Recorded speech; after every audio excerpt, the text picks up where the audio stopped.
Hi everyone, ఈరోజు dry fruit mixture తయారు చేసుకోబోతున్నాము. దానికోసం నేను అన్ని డ్రై ఫ్రూట్స్ నెయ్యిలో వేయించి లైట్గా కారం, ఉప్పు, మసాలా పొడి అన్నీ వేయించి అంతా కలిపి మిక్స్చర్ లాగా తయారు చేసుకోబోతున్నాను. దానికి ఏమేమి యూజ్ చేస్తున్నానో ఇప్పుడు చూపిస్తాను. ఇది వచ్చేసి క్యాష్యూస్ 1/2 కప్. అన్నిటికీ ఇదే మెజరింగ్ కప్ లాగా యూజ్ చేసుకొని తీసుకుంటున్నాను. నెక్స్ట్ వచ్చేసి walnuts 1/3 cup. Walnuts too much of consumption ఒకటేసారి చేయొద్దు, అందుకోసమే ఇది కొంచెం లిమిటెడ్ క్వాంటిటీలో తీసుకుంటున్నాను. నెక్స్ట్ వచ్చేసి సన్ఫ్లవర్ సీడ్స్, ఇది కూడా 1/3 కప్ తీసుకుంటున్నాను. నల్ల ద్రాక్ష, డ్రైడ్ బ్లాక్ రైజిన్స్, ఇవి కూడా 1/3 కప్ తీసుకుంటున్నాను. అన్సాల్టెడ్ పిస్తా పప్పు వచ్చేసి 1/2 కప్పు తీసుకుంటున్నాను. నెక్స్ట్ ఇంగ్రీడియంట్ వచ్చేసి ఎండు ద్రాక్ష, ఇది కూడా నెయ్యిలో ఉప్పు, కారం, మసాలా వేసి రోస్ట్ చేసుకొని తింటే టేస్ట్ అదిరిపోతుంది. One of my favourites. Stove మీద ప్యాన్ పెట్టుకొని కొంచెం హీట్ అయిన తర్వాత కొద్దిగా గీ వేసుకొని దాంట్లో కారం, ఉప్పు, ధనియాల పొడి, నేను అంతకంటే ఎక్కువ మసాలా వేయట్లేదు. నాకు వేసుకోవాలనిపిస్తే లాస్ట్కి చాట్ మసాలా వేసుకుంటాను, వేసి మిక్స్ చేసుకుంటాను. Final mix. ప్రస్తుతానికైతే రోస్ట్ చేసేటప్పుడు మాత్రం ఓన్లీ ఉప్పు, కారం అండ్ ధనియాల పొడి. ఉప్పు, కారం అండ్ ధనియాల పొడి ఇలా వేయించి దాంట్లో ఇప్పుడు క్యాష్యూస్ వేస్తున్నాను. ఫస్ట్ ప్లేట్లో వేసుకుంటాను. నెక్స్ట్ ఎండు ద్రాక్షనే మీరు నార్మల్గా కూడా ఎప్పుడైనా ఇలా తీయగా తినాలని అనిపించకపోతే కాస్తంత నెయ్యిలో ఇలానే ఉప్పు, కారం, మసాలా వేసి ఫ్రై చేసుకొని తిని చూడండి. డ్రై రోస్ట్ చేసుకొని అస్సలు చాలా టేస్టీగా ఉంటుంది. గీలో రోస్ట్ అయ్యాక ఇలాగా బెలూన్ లాగా పాప్ అవుతూ ఉంటాయి. ఆ టైంలో మనం ప్లేట్లోకి తీసేసుకుందాం.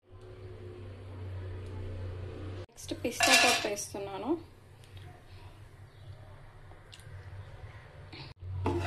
మధ్య మధ్యలో ఇలా సాల్ట్, చిల్లీ పౌడర్, ఇంకా ధనియాల పొడి వేస్తూ కొద్దిగా నెయ్యి యాడ్ చేసుకుంటూ రోస్ట్ చేస్తున్నాను. నేను లో టు మీడియంలో పెట్టుకొని రోస్ట్ చేస్తున్నాను. ఎందుకంటే మరి హైలో పెట్టుకుంటే మొత్తం నాకు అంతగా మంచిగా అనిపించదు. పిస్తా కూడా రోస్ట్ అయిపోయింది. పిస్తాను కూడా ప్లేట్లోకి తీసేసుకున్నాం.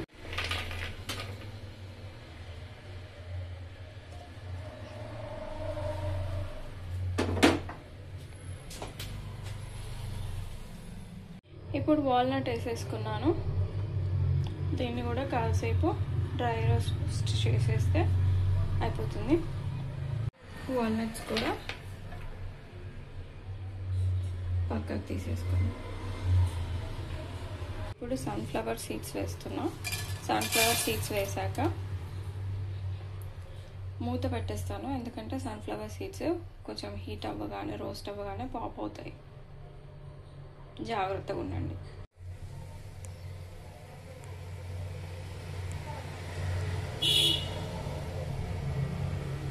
సన్ఫ్లవర్ సీడ్స్ కూడా రోస్ట్ అయిపోయాయి. ఇవి కూడా మనం వేసేసుకుంటున్నాం. నెక్స్ట్ ఇంగ్రీడియంట్ వచ్చేసి ఎండు ద్రాక్ష, ఇది కూడా నెయ్యిలో ఉప్పు, కారం, మసాలా వేసి రోస్ట్ చేసుకొని తింటే టేస్ట్ అదిరిపోతుంది. One of my favourites. ఇప్పుడు మనం కిస్మిస్ని కూడా రోస్ట్ చేసుకోబోతున్నాం. కిస్మిస్ ఇలా బెలూన్స్ లాగా ఉబ్బిపోతున్నాయంటే అవి రోస్ట్ అయిపోయినట్టే. చాలా చక్కగా రోస్ట్ అయిపోయాయి. ఇప్పుడు మనం దీన్ని పాన్లోకి వేసేసుకుందాం.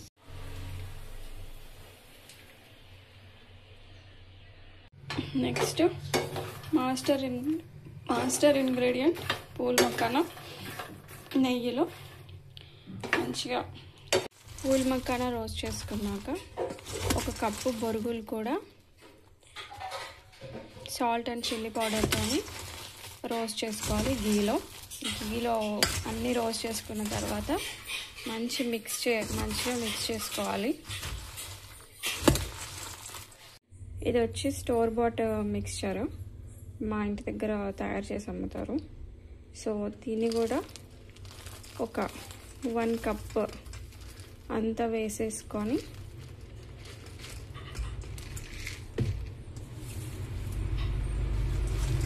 మిక్స్ చేసుకుంటే ఒక హెల్దీ స్నాక్ ఆప్షన్ రెడీ అయిపోయినట్టే.